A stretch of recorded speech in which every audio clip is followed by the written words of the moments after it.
وأوحي إلى نوح أنه لن يؤمن من قومك إلا من قد آمن فلا تبتئس بما كانوا يفعلون وصنع الفلك بأعيننا ووحينا ولا تخاطبني في الذين ظلموا إنهم مغرقون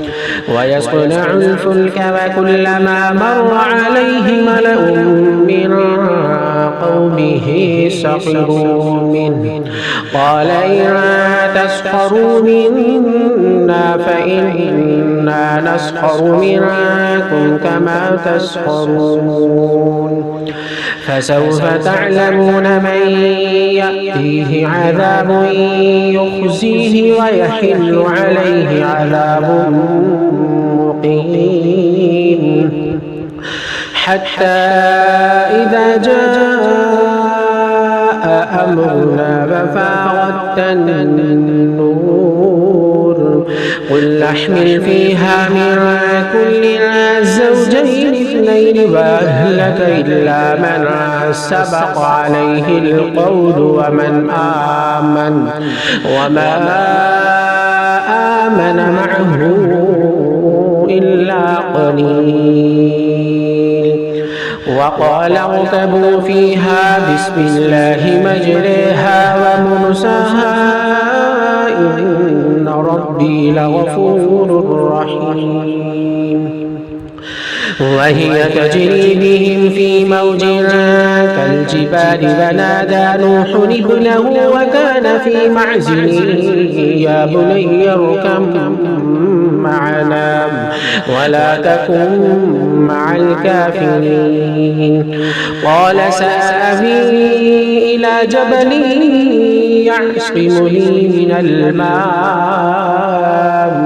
قال لا عاصم اليوم من أمر الله إلا من رحم وحال بينهما الموج فكان من المغرقين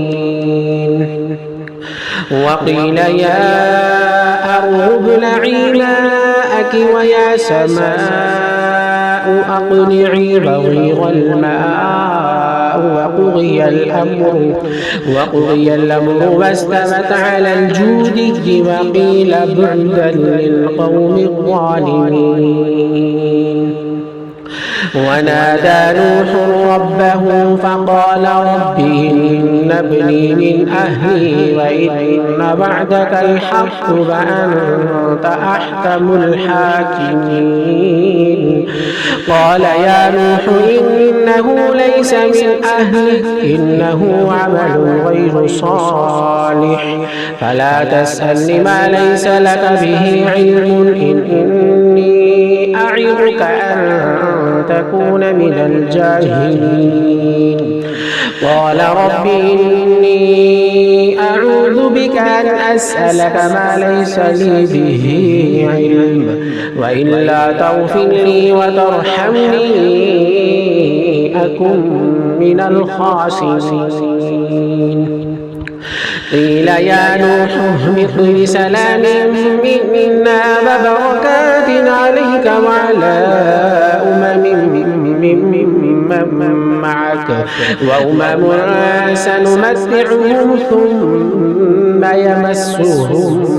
منا عذاب أليم تلك من أنباء الغيب نوحيها إليك ما كنت تعلمها أنت ولا قومك من قبل هذا فاصبر إن العاقبة للمتقين